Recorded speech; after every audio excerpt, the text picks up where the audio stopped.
मैत्रिणींनो, दुपारचे 5:30 वाजलेले आहेत आणि आत्ता मी व्लॉगला सुरुवात करत आहे. कारण आज मी तुमच्याबरोबर अगदी महत्त्वाच्या वेळेचं म्हणजे तिन्ही सांजेचं अगदी 2-3 तासाचं छोटंसं रुटीन शेअर करणार आहे. आता ही तिन्ही सांजेची वेळ म्हणजे कोणती? तर पहा, अगदी सूर्य मावळतीला आलेला असतो आणि त्या वेळेपासून पूर्ण सूर्य मावळेपर्यंत म्हणजे अगदी रात्र होईपर्यंत आपण याला तिन्ही सांज म्हणतो. आता घड्याळाच्या काट्यावर मोजायचं तर 6 वाजल्यानंतर सूर्य मावळायला लागतो आणि अगदी 8 वाजता व्यवस्थित संपूर्ण रात्र होते. आता याच तिन्ही संध्येच्या वेळेला काही गोष्टी कटाक्षाने टाळायच्या आहेत आणि काही गोष्टी पाळायच्या. आता हे सगळे आपले संस्कार आहेत जे आपल्या आई वडिलांकडून आपल्याला आलेले असतात, नाही का? जसं की असं म्हणतात की तिन्ही सांजेला झाडांना पाणी घालू नये, कारण यावेळी झाडं झोपलेली असतात.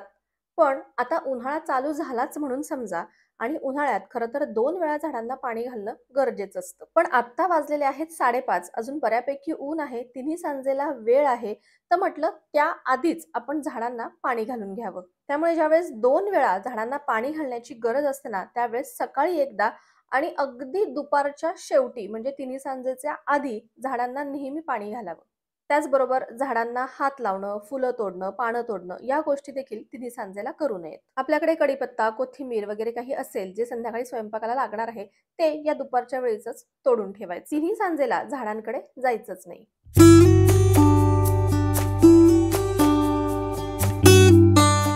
आता तिन्ही सांज ही खरं तर देवपूजेची वेळ असते आपल्याकडे. म्हणजे तिन्ही सांजचा आपण देवाला दिवा लावतो.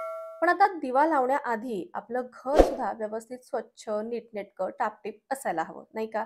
मग आता घर स्वच्छ करायचं म्हणजे यामध्ये झाडू मारणे, फरशी पुसणे या गोष्टी आल्याच. पण आता हे देखील झाडू मारणे, फरशी पुसणे या गोष्टी देखील तिन्ही सांजेला करू नये असं म्हणतात. कारण या गोष्टी तिन्ही सांजेला केल्या तर आपल्या घरात लक्ष्मी नांदत नाही असं म्हणतात. त्यामुळे 6 वाजायच्या आत ही सगळी कामं देखील करून घ्यायची. आता मला झाडू मारायचा आहे, तर त्याआधी मी सगळ्या घराच्या दारं, खिडक्या बंद करून घेतल्या, जेणेकरून झाडू मारल्यानंतर घरामध्ये कोणतीही धूळ येऊ नये. घरात जो काही पसारा होता, तो सगळा पसारा उचलला, घर आवरून ठेवलं व्यवस्थित. हॉलमध्ये जास्तीत जास्त वापर सोफ्याचा होतो, त्यामुळे तो बऱ्यापैकी अस्ताव्यस्त झालेला असतो. मग दिवसातून मला 3 ते 4 वेळा हा सोफा असा व्यवस्थित करून ठेवावा लागतो. खरं तर ज्यांचा अगदी छान असा प्लेन सोफा आहे, त्यांना एवढा वेळ जात नसेल. पण माझ्या सोफ्यावर या ज्या काही पिलो आहेत किंवा मॅट आहेत, त्या जरा जास्तच आहेत. त्यामुळे मला तो व्यवस्थित ठेवण्यासाठी जास्त कष्ट घ्यावे लागतात. डायनिंग टेबल सुद्धा असा छान रिकामा दिसला, की त्यावर हे ठेव, ते ठेव या गोष्टी होतातच. आता घर आहे म्हटल्यावर थोडंफार इकडचं-तिकडं होणारच. तर तो देखील टेबलवरचा सगळा पसारा उचलून घेतला. आत बेडरूम मधला पण सगळा पसारा उचलून घेतला आणि मग मी झाडू मारायला सुरुवात केली. कधी-कधी व्हॅक्युमिंग करते किंवा कधी-कधी झाडू वापरते.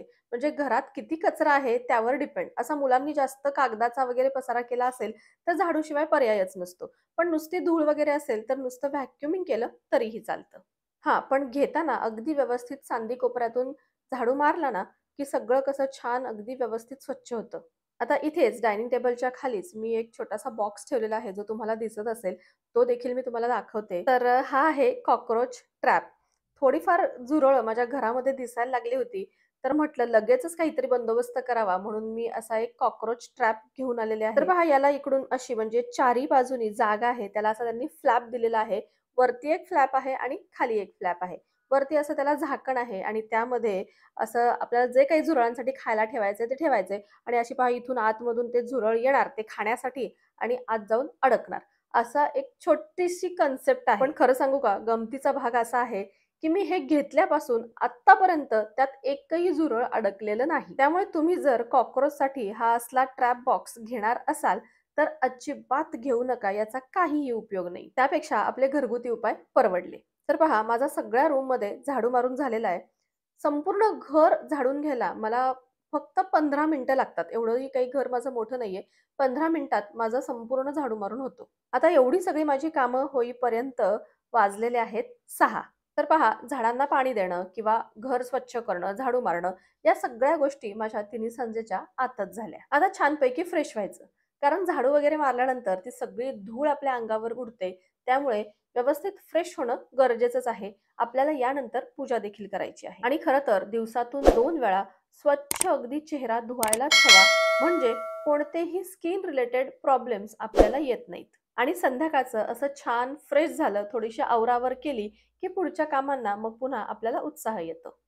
आता यानंतर माझी वेळ असते खरं तर चहाची. मस्त गरमागरम चहा या वेळेला हवाच. चहासाठी मी नेहमी इंडक्शन कुकटॉपच वापरते. कारण फक्त 2 ते 3 मिनिटातच चहा रेडी होतो. आता चहाच्या कपविषयी खरं तर बरेच जण मला कॉमेंट करतात, की "तू हे कप DMartमधून घेतले आहेस का?" तर हो, DMartमधूनच मी घेतलेले आहेत आणि फक्त 2च घेतलेत माझ्या आवडीचे कलर. खरं तर यामध्ये खूप वेगवेगळे कलर आहेत, पण मला हे 2 कलर आवडले तेवढेच मी घेतलेत आणि अतिशय सुंदर कप आहेत. जवळ-जवळ 1 वर्ष झालं मी वापरते. अगदी जसेच्या तसे आहेत.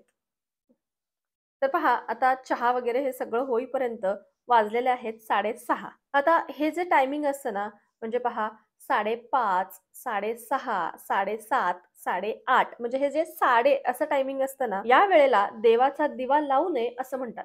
म्हणजे 7:30 ला नाही, पण 7:35 ला किंवा 7:25 ला तुम्ही लावू शकता. बरं, पण माझं टायमिंग आहे 7 वाजताचं.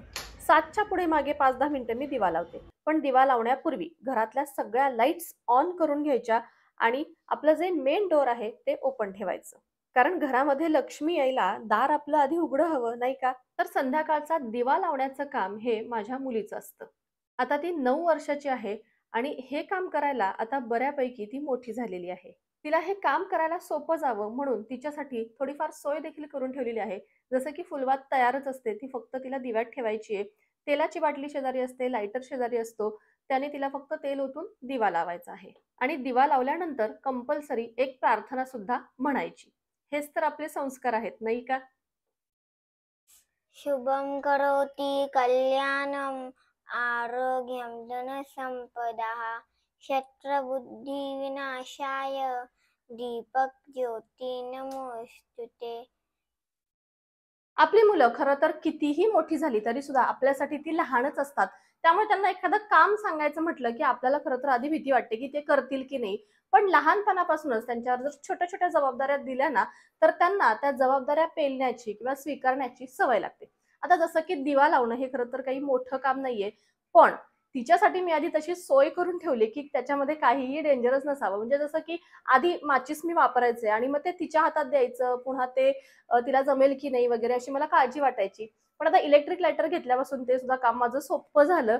तर तिला ते व्यवस्थित दिवा त्या लायटरनी लावता येतो आणि तेल देखील तिला ती बॉटल तिथे मी देवाजवळ ठेवली आहे. त्यामुळे त्याने व्यवस्थित तेल देखील ओतता येतं. तर अशी छोटी-छोटी त्यांच्यासाठी थोडीशी सोय करून आपण ठेवली, तर ती जबाबदारी त्यांना सांभाळायला जास्त अवघड जात नाही आणि आपल्यालाही जास्त टेन्शन राहत नाही. पण मुलांना अशा छोट्या-छोट्या जबाबदाऱ्या लहानपणापासूनच द्यायला सुरुवात करायला हवं, असं मला वाटतं. दिवा लावल्यानंतर लगेच मी स्वयंपाकाला देखील सुरुवात करते. तर पहा, अजून काही अशा छोट्या-छोट्या गोष्टी आहेत, ज्या तिन्ही संध्येला करू नये असं म्हणतात. जसं की तिन्ही संध्येला कधी झोपू नये किंवा केस कापणे, नखं काढणे, अशा ज्या नकारात्मक गोष्टी आहेत ना, त्या शक्यतो तिन्ही सांजेला टाळाव्यात. या अशा गोष्टींमुळे घरामधली नकारात्मकता वाढते. तसंच एक गोष्ट आवर्जून करायची, ती म्हणजे मौन पाळायचं. मौन पाळल्यानंतर घरात वादही यावेळेला होणार नाहीत आणि आपण जी काही पूजा अर्चा या तिन्ही संध्येला करतो, त्याचा आपल्याला दुप्पट लाभ मिळतो. तर पहा, अगदी छोट्या-छोट्या कॉमन गोष्टी आहेत. त्यातल्या काही गोष्टी तिन्ही संध्येला आपण करायच्या आहेत आणि काही गोष्टी टाळायच्या आहेत. आपलं घर नेहमी प्रसन्न, पॉझिटिव्ह राहावं म्हणून आपण या काही गोष्टी करत असतो किंवा करणे गरजेचे असतात. म्हणून आज मी तुमच्याबरोबर हे सगळं शेअर केलं. अर्थात माझ्या माहितीप्रमाणे. यापेक्षा तुम्हाला आणखी जास्त काही-काही गोष्टी माहीत असतील, त्या नक्की तुम्ही कमेंट बॉक्समध्ये शेअर करा. आपण त्या सगळ्यांपर्यंत पोहोचवू. आणि आपला व्हिडिओ आवडला असेल, तर लाईक, शेअर आणि आपल्या चॅनलला सबस्क्राईब देखील जरूर करा. तर आता एवढ्या सगळ्या भाज्या बघून तुम्हाला आता असं वाटलं असेल, की या भाज्यांचं देखील काही शास्त्र असतं का तिन्ही सांजेचं? तर असं काहीही नाहीये. माझ्याकडे ॲक्चुअली येणार आहेत पाहुणे, त्यामुळे एवढ्या सगळ्या मी भाज्या आणलेल्या आहेत. आज माझ्याकडे मंडई देखील भरते. त्यामुळे मला एका वेळी सगळ्या भाज्या मिळाल्या आणि त्या छानपैकी अशा मी व्यवस्थित लावल्या होत्या. म्हणून म्हटलं तुमच्याबरोबर छान शेअर कराव्यात. तर हे असे ऑर्गनायझर्स मी फ्रिजसाठी वापरते. त्यामध्ये खूप छान व्यवस्थित भाज्या ठेवता येतात. काही असे प्लास्टिकचे आहेत आणि काही या अशा कॉटन बॅग्स आहेत, ज्या मला खूप उपयोगी पडतात. जवळ-जवळ 1.5 ते 2 वर्ष झाले या बॅग्स मी वापरते. अगदी सुंदर बॅग आहे.